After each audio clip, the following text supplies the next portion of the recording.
oppo f7 review করেছিলাম, তার 6 মাস এখনো পূরণ হয়নি। এরই মধ্যে বাজারে চলে এসেছে oppo সেই f সিরিজের আরেকটি স্মার্টফোন oppo f9। দুটোর মধ্যে অনেক কিছুই রয়েছে কমন, যেমন same plastic build, same Helio p60 chipset, এমনকি অফিসিয়াল দামটাও এক্স্যাক্টলি সিমিলার, which is 28,990। কিছু জিনিস আপগ্রেড হয়েছে, but I think it's more of an incremental upgrade, like the implementation of VOOC charging and slightly improved camera. But is it worth your money? এর ভিডিওতে চেষ্টা করবো explain করতে যে 29,000 টাকাতে এই ডিভাইসটা আপনার জন্য সুইটেবল কিনা। সো আর দেরি না করে let's get straight into the video. Okay, official এই বক্সটি ওপেন করে টিপিক্যাল জিনিসপত্রই পেলাম, তবে যে জিনিসটা সব থেকে বেশি ইন্টারেস্টিং লেগেছে তা হলো এর ভোক চার্জিং টেকনোলজি সম্বলিত এই ম্যাসিভ চার্জিং ব্রিকটা। আপ টু 20 ওয়াট আউটপুট দিতে সক্ষম এই চার্জিং ব্রিকের সাথে রয়েছে এই স্পেশাল বুক চার্জিং সাপোর্টেড কেবল। তবে দুঃখের বিষয় হচ্ছে এটি মাইক্রো ইউএসবি। তবে চার্জিং স্পিড যা ছিল, ওকে সেটাতে আসছি একটু পরে। তার আগে চলুন ডিভাইসটা একটু দেখে নেওয়া যাক। যেটা আমি ভিডিও শুরুতে বলছিলাম, ডিভাইসের ব্যাক পার্টটা সম্পূর্ণ plastic build, just like it's predecessor f7। তাই স্ক্র্যাচ পড়ার চান্স খুবই বেশি, বাট ভালো দিক হলো হাত থেকে পড়লে ভাঙার চান্সটা একটু কম। আর f7 এর ব্ল্যাক ভার্সনটায় যেমন একটা ডায়মন্ড রিফ্লেকটিভ প্যাটার্ন ছিল, এবারের সবগুলো কালারেই সেই রিফ্লেকটিভ প্যাটার্নটা অ্যাভেলেবল।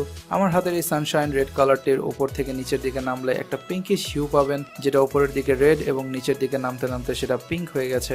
বাম্পারে থাকা বাটনগুলো বেশ ভালোই ট্যাকটাইল, আর রেয়ার মাউন্টেড ফিঙ্গারপ্রিন্টটা বেশ ফাস্ট অ্যান্ড অ্যাকুরেট ছিল।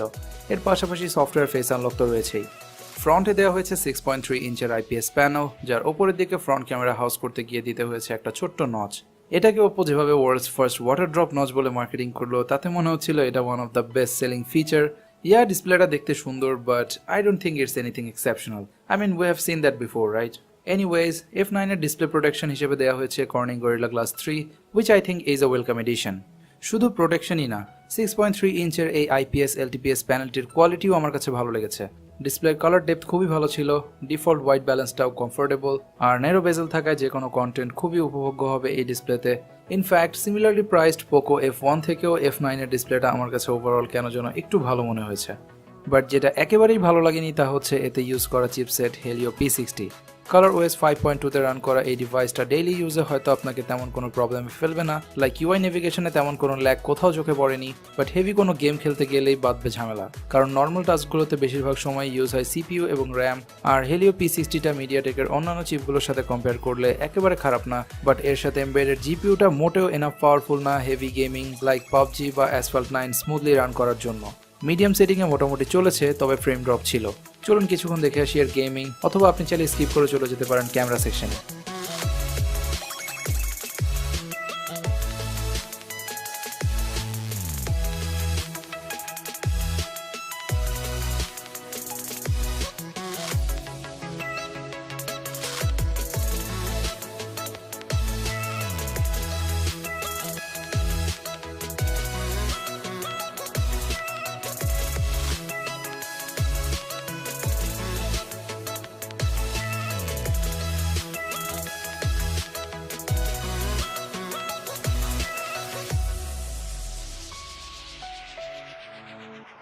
সো যেমনটি দেখছেন, হেলিও p60টা গেমিং এর জন্য মোটেও আইডিয়াল না, তবে যে জন্য এটা আইডিয়াল তা হলো ইমেজ প্রসেসিং।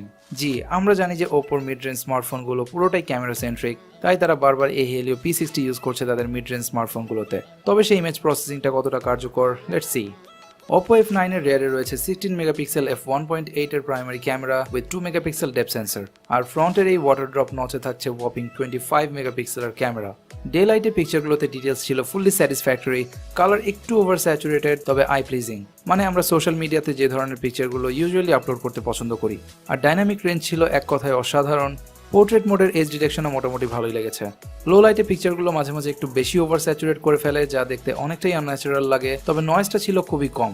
তার মানে বোঝা যাচ্ছে যে p60 এর ইমেজ প্রসেসিংটা আসলে মোটামুটি কাজ করছে বলা যায়। আর ফ্রন্টের 25 মেগাপিক্সেল ক্যামেরার কথা না হয় নাই বললাম। Amazingly sharp, beauty mode of করার পর স্কিন টোনটাও ন্যাচারাল লাগছিল, এবং প্রত্যেকটা পিকচারই দিনে বা রাতে ডিটেল ছিল চমৎকার। চলুন ফ্রন্ট এবং রিয়ারের কিছু পিকচার স্যাম্পল দেখে আসি। ওভারঅল ক্যামেরা পারফরমেন্স নিয়ে বলতে গেলে আই হ্যাভ টু অ্যাডমিট যে আমি স্যাটিসফাইড। ইনফ্যাক্ট এর ক্যামেরাকে আমি পোকো f1 থেকেও কিছুটা এগিয়ে রাখবো। এই ডিভাইসের আরেকটা স্পেশাল ফিচার হচ্ছে এর বুক চার্জিং সাপোর্ট। ওপো ইউজুয়ালি তাদের টপ অফ দ্য লাইন ফোনগুলোতে এই টেকনোলজিটা ইউজ করে থাকে, মিড রেঞ্জের সম্ভবত এটাই প্রথম, and I must say it's amazing. 3500 মিলিঅ্যাম্পিয়ারের ব্যাটারি ফুল চার্জ হতে সময় নিচ্ছিল মাত্র 1 ঘন্টা 30 মিনিটের মতো এবং মডারেট টু হেভি ইউজে স্ক্রিন অন টাইম পাচ্ছিলাম অ্যারাউন্ড 6 আওয়ার্স, যা আমার মতে খুবই ভালো পারফরমেন্স। এর ক্রেডিট অবশ্য আপনি হেলিও P60 কেও দিতে পারেন, কারণ 12 ন্যানোমিটার আর্কিটেকচারে তৈরি এই চিপটা খুবই পাওয়ার এফিশিয়েন্ট। তাই আপনি যদি মডারেট ইউজার হন তাহলে একবার ফুল চার্জে 1.5 ডেজ ইজিলি চলে যাবে। তবে তাদের অ্যাডভার্টাইজিং এর মতো 5 মিনিট চার্জ করে 2 আওয়ার্স কথা বলার ব্যাপারটা টেস্ট করা হয়নি। তো 29,000 টাকা এই ডিভাইসটা আপনার জন্য কেমন? ওয়েল, ডিজাইন অ্যান্ড ডিউরেবিলিটি যদি আপনার প্রায়োরিটি হয়ে থাকে, সাথে decent camera and gaming is not your thing, then I think it can be a good purchase for you. আর সাথে অফিসিয়াল ওয়ারেন্টি সুবিধা তো থাকছেই। তবে মোবাইল গেমাররা এই ডিভাইসটাকে অ্যাভয়েড করাই ভালো।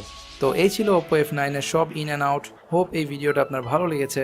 ভালো লাগলে আমি একটা লাইক অ্যান্ড শেয়ার ডিজার্ভ করি। ভালো না লাগলে কেন লাগেনি সেটাও কমেন্টে জানাতে পারেন। আর চ্যানেলটা সাবস্ক্রাইব করে না থাকলে সাবস্ক্রাইব করে রাখতে পারেন, কারণ খুব শীঘ্রই হয়তো আসছে Vivo V11 Pro এর রিভিউ। তো সে পর্যন্ত ভালো থাকুন, সুস্থ থাকুন, দেখা হচ্ছে নেক্সট ভিডিওতে।